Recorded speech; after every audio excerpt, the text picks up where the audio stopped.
Hello everyone, कैसे हैं आप। उम्मीद करते हैं आप स्वस्थ होंगे, मस्त होंगे, प्रिपरेशन में व्यस्त होंगे। अगर मेरे चैनल पे नए विजिट कर रहे हैं, चैनल को सब्सक्राइब कर दीजिए। वीडियो अच्छी लगे तो लाइक कर दीजिए और बेल आइकन को प्रेस कर दीजिए ताकि नई वीडियोस की अपडेट आपको मिले सबसे पहले। कॉर्नर पे आपको आई बटन मिल जाएगा, जहाँ पे आप मेरी पिछली वीडियो नहीं देखें तो जाकर करके देख सकते हैं। पिछली वीडियो में मैंने ऑब्जेक्टिव क्वेश्चंस कराए हैं जो कि टेक्निकल हैं। अब हम इस टॉपिक में एसीबी के बारे में देखने वाले हैं। एसीबी क्या होता है, ये कुछ आप थंबनेल देख कर करके समझ ही गए हैं कि किन किन क्वेश्चंस पे हम लोग देखने वाले हैं। ठीक है, तो चलिए हम लोग स्टार्ट करते हैं। सबसे पहले हम समझते हैं एसीबी। एसीबी का मतलब क्या होता है। एसीबी का मतलब होता है slack adjuster barrel. Slack adjuster barrel होता है। इट मीन्स, एक सेकेंड,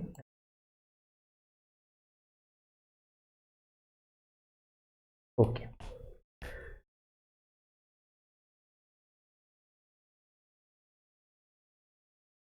का मतलब होता है एडजस्टर बैरल। ठीक है, एसीबी का फुल फॉर्म हो गया। तो एसीबी क्या होता है, तो एसीबी एक डिवाइस है या एक ऐसा डिवाइस है जिसके द्वारा व्हील या ब्रेक प्लग के बीच के गैप को पूर्ण निर्धारित सीमा के अंदर बनाए रखता है। मतलब कि अगर जो व्हील होता है, सपोज मान लीजिए ये व्हील है, व्हील के पास ये ब्रेक प्लग होता है, तो ये ब्रेक प्लग का प्रॉपर गैप बना कर करके रखता है इसी के थ्रू। हम लोग आगे समझेंगे ये काम कैसे करता है, कैसे ये गैप बना के रखता है। अगर ये गैप ज़्यादा हो जाएगा तो ब्रेक प्रॉपर काम नहीं करेगा, और ये बहुत ज़्यादा सट जाएगा तो ब्रेक बैंडिंग केस बन। तो ये प्रॉपर डिस्टेंस में होनी चाहिए, प्रॉपर गैप होनी चाहिए। इसे मेंटेन का काम ये करता है एसीबी। ठीक है, what is the full form of ACB. ACB का फुल फॉर्म क्या होता है, तो ये तो मैंने पहले ही आपको बता दिया। इसका full form slack adjuster barrel होता है, जो कि आप देख रहे हैं, स्लैक एडजस्टर बैरल। ओके, ठीक है, ये हो गया आपका slack adjuster barrel. Next, ACB काम क्या करता है। अब ये एसीबी जब लगाया जाता है तो ये काम क्या क्या करता है वो हम लोग देखते हैं। तो देखो, ब्रेक ब्लॉक के घिसने के कारण ब्रेक पावर कम ना हो, इसे बार बार एडजस्ट न करना पड़े, इस परिस्थिति को बनाए रखता है। मैंने अभी जस्ट बतलाया कि ये जो व्हील होते हैं, व्हील के पास ब्रेक प्लग जब होता है तो ब्रेक प्लग में घिसने के बाद डिस्टेंस आएगा, तो ये डिस्टेंस ना हो, प्रॉपर बना हुआ रहे गैप, इसी को मेंटेन करने का काम कौन करता है, तो ये हमारा एसीबी कर। ठीक है, नेक्स्ट, चलिए, तो इसमें 3 क्वेश्चंस थे। अब हम लोग देखते हैं आगे। एसीबी कितने प्रकार के होते हैं, तो देखो एसीबी अगर देखा जाए तो मेनली 2 प्रकार के होते हैं। एसीबी कितने प्रकार के होते हैं, 2 प्रकार के होते हैं। कौन कौन से होते हैं, ये कौन कौन से हैं, तो पहले आपका होता है DRV 450 और DRV 600। ये DRV 450 का इस्तेमाल कोचिंग में किया जाता है, कोचिंग वाले, और गुड्स वैगन में DRV 600 का इस्तेमाल किया जाता है। कोचिंग में भी अगर मैं बात करूं तो सारे वैगन्स में, सारे कोच में नहीं किया जाता है। जो ICF है केवल उसमें किया जाता था, अब इसको भी हटा दिया गया है। तो आपको लगभग कम ही देखने को मिलेगा ICF कोच में भी शायद से मिले एसीबी या तो फिर। ठीक है, और ये BMBS में होता है। BMBS जो वैगन होते हैं, BMBS उसमें ये देखने को मिलेगा। कोचिंग में BMBS जो होती है ये आपको देखने को मिल जाएगा, DRV 450। ठीक है, और गुड्स में तो फिक्स है, ये आपका DRV 600 का यूज किया जाता है। वर्तमान समय में कोचिंग एसीबी को हटा दिया गया है, केवल कुछ ही ICF कोच होते हैं BMBS जिसमें एसीबी का यूज किया जा रहा है। ठीक है ना, आगे देखो, what is the full form DRV। DRV का फुल फॉर्म क्या होता है, तो डबल रैपिड वाल्व होता है। तो फुल फॉर्म क्या होता है, डबल रैपिड वाल्व। ये आपका एसीबी है, ये क्या है आपका एसीबी, और एसीबी के पार्ट्स को हम लोग एक एक करके देखेंगे। ये बैरल होता है, ये क्या कहते हैं, बैरल। यही है बैरल, ठीक है। इसको कंट्रोल हेड बोलते हैं, कंट्रोल हेड। ये आपका कंट्रोल रॉड होता है, कंट्रोल रॉड। और ये आपका क्या होता है, प्रोटेक्शन ट्यूब होता है। क्या होता है, प्रोटेक्शन ट्यूब। और ये आपका क्या होता है, पिंडल होता है। हो गया पिंडल। चलो देखते हैं। देखो एसीबी के कौन कौन से पार्ट होते हैं। तो एसीबी में आपको सबसे पहले क्या हो गया, आपका एसीबी बैरल हो गया, जो कि मैंने आपको दिखलाया यहाँ जस्ट। ये आपका बैरल हो गया, यहाँ से यहाँ तक का जो पोर्शन है ये आपका बैरल है। उसके बाद सेकेंड में आता है प्रोटेक्शन ट्यूब। प्रोटेक्शन ट्यूब भी मैंने आपको बतलाया, ये आपका क्या हो गया, प्रोटेक्शन ट्यूब है। ये आपका क्या है, प्रोटेक्शन ट्यूब हो गया। उसके बाद अगर देखा जाए तो कंट्रोल रॉड होता है, कंट्रोल रॉड भी मैंने, ये आपका कंट्रोल रॉड है, यहाँ से यहाँ तक ये कंट्रोल रॉड है। ये हेड में टाइट किया जाता है, इसमें थ्रेड होते हैं, थ्रेड के थ्रू इसमें टाइट किया जाता है। उसके बाद नेक्स्ट है आपका कंट्रोल हेड। कंट्रोल हेड भी मैंने, ये आपका कंट्रोल हेड है, ये आप देख सकते हैं, ये आपका कंट्रोल हेड है। उसके बाद है स्पिंडल रॉड, यहाँ ये स्पिंडल रॉड यहाँ पे है, ये स्पिंडल रॉड होता है जो कि प्रोटेक्शन ट्यूब के अंदर होता है ना। जब गाड़ी को हम खोलते हैं यानी रोटेट करते हैं, इसको घुमाते हैं, तो यहाँ से ये स्पिंडल रॉड से ही ये थोड़ा अंदर और बाहर होता है। ई डायमेंशन, ई डायमेंशन क्या होता है वो भी हम लोग समझ। और एक आपका क्या हो गया, ई डायमेंशन। तो ये सारे मेन मेन पार्ट्स हैं, आपको एसीबी के अंदर पता होने। चलो तो अब हम लोग देखते हैं। देखो ये आपका एसीबी है, और ये भी एसीबी है। इसके आगे का पोर्शन ये होगा इस तरह से, ऐसे ये वाला हिस्सा बैरल है जो तरीके से हो गया। उसके बाद यहाँ से आपका क्या हो जाएगा, प्रोटेक्शन ट्यूब हो जाएगा। और इसके अंदर फिर क्या होगी आपकी, ये रॉड हो जाएगा, पिंडल रॉड, पिंडल रॉड हो जाएगा ना। देखो ये जो गैप है यहाँ पे, ये कंट्रोल हेड, कंट्रोल हेड और इस बैरल के बीच में जो डिस्टेंस है इसे कहते हैं ए डायमेंशन, कहते हैं इसे ए डायमेंशन, ठीक है। उसके बाद यहाँ भी हम लोग देखेंगे, यहाँ पे एक मार्क होता है, मार्क। तो ये मार्क जहाँ पे होता है और ये प्रोटेक्शन ट्यूब, इन दोनों के बीच के डिस्टेंस को हम लोग बोलते हैं ई डायमेंशन। क्या बोलते हैं, ई डायमेंशन। मैं आगे आपको दिखलाऊंगा, फिलहाल आप इसको ध्यान रखिए, ठीक है। ये आपका कंट्रोल रॉड हो गया, ठीक है। ये आपका कंट्रोल रॉड है। एसीबी के बैरल व कंट्रोल रॉड हेड के बीच के डायमेंशन ए डायमेंशन। क्या बोलते हैं इसको, ए डायमेंशन।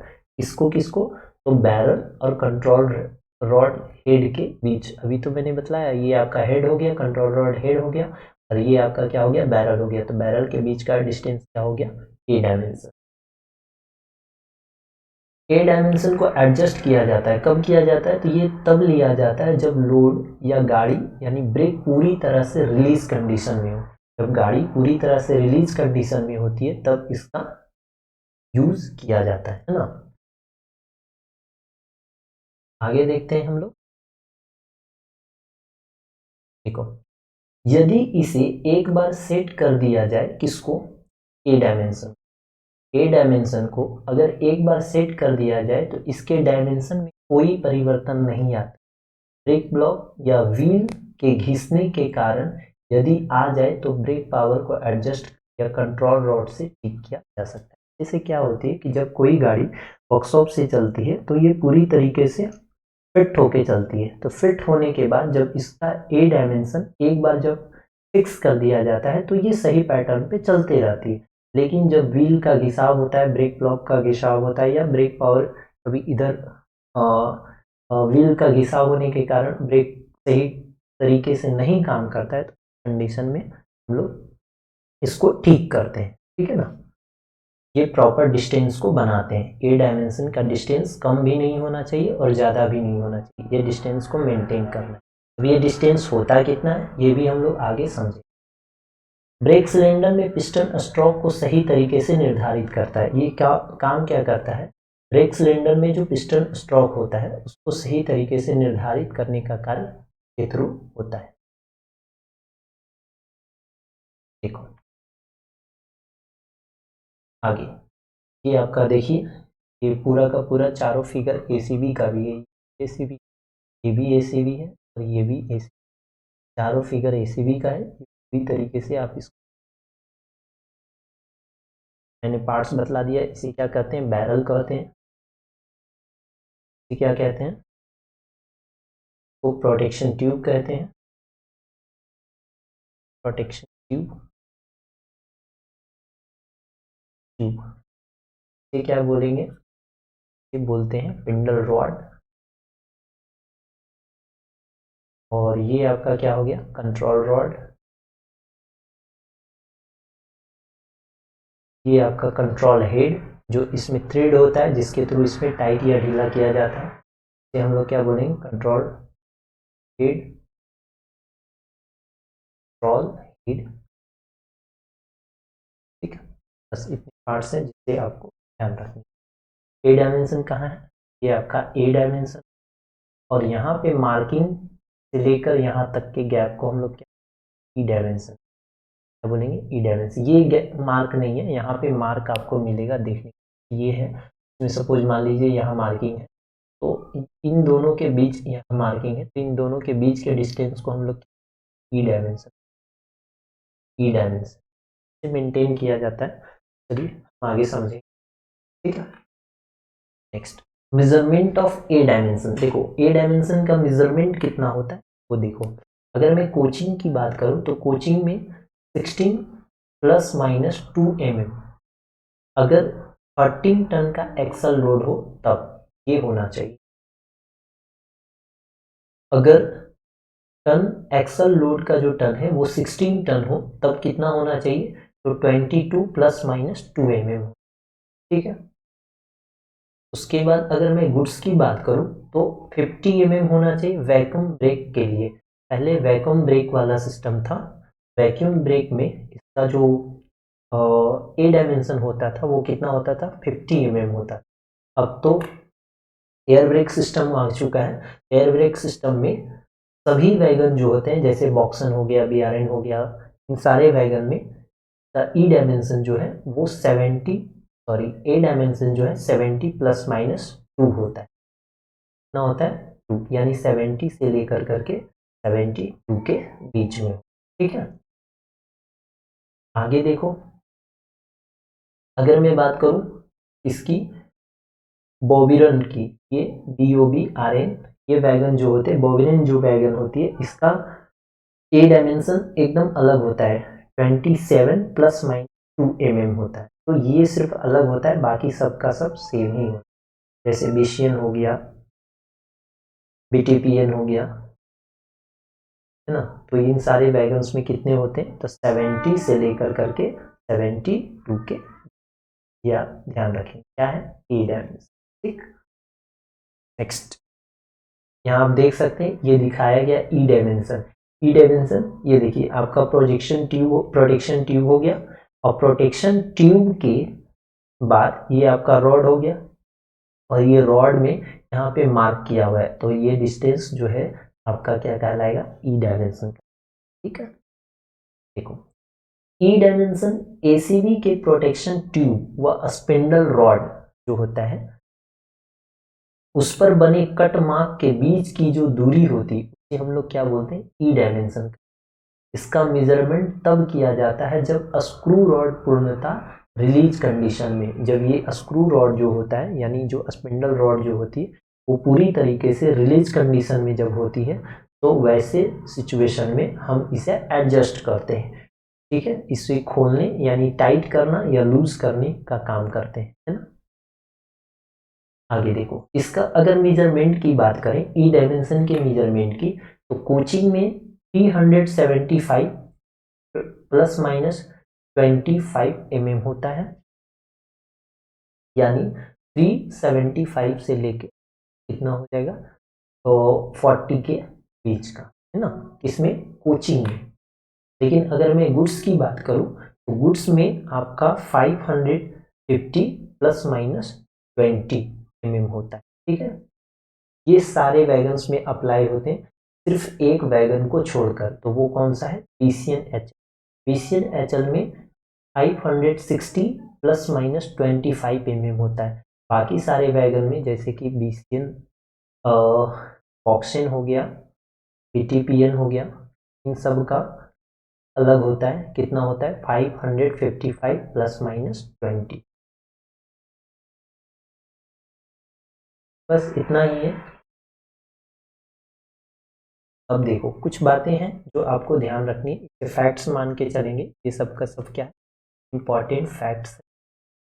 जैसे यह डायमेंशन ब्रेक ब्लॉक, व्हील्स या ब्रेक गियर, पिन या बूस के घिसने के साथ साथ हटते जाता है। तब ये जो डायमेंशन होता है, ई डायमेंशन है, जब ब्रेक ब्लॉक घिस जाए, व्हील्स घिस जाए या ब्रेक गियर के पार्ट्स घिस जाए या पिन या बूस, ये सारे जब घिसते हैं तो ये धीरे धीरे क्या होता है, घटता चला जाता है। जैसे कि अभी मैंने आपको कितना बताया था, 555, तो ये घिसने के बाद धीरे धीरे घटते जाता है, तो इसे आपको ठीक करनी पड़ेगी। ठीक है, कि ब्रेक पावर सही तरीके से काम। एक पॉइंट और है, ई डायमेंशन मैक्सिमम होंगे जब wheel, brake block, brake gear या पिन नए हो, मतलब जब गाड़ी नई होती है पूरी तरीके से, तो इसके जो ई डायमेंशन होते हैं वो मैक्सिमम होते हैं। मैक्सिमम बोले तो 450 और प्लस में कितना बताया गया 20, तो इसके बीच में होता है। नेक्स्ट, ठीक है, यहीं तक था आपका। तो ये मैंने आपको होपफुली क्या क्या बतलाया, एसीबी के बारे में बताया, और एसीबी के रिगार्डिंग जितने सारे क्वेश्चंस हो सकते थे वो सब मैंने कवर करने का प्रयास किया। कुछ चीज़ें अगर मिस कर गई है तो आप कमेंट सेक्शन में मुझे बतला सकते हैं क्या चीज़ें की हैं, और आपको वीडियो कैसा लगा ये आप कमेंट में मुझे बतलाइए। वीडियो को लाइक करिए, दोस्तों के साथ शेयर कीजिए, अगर नई विजिट करना है तो चैनल को सब्सक्राइब कर लीजिए। थैंक्स फॉर वॉचिंग, मिलते हैं नेक्स्ट अपडेट में, तब तक के लिए बाय बाय।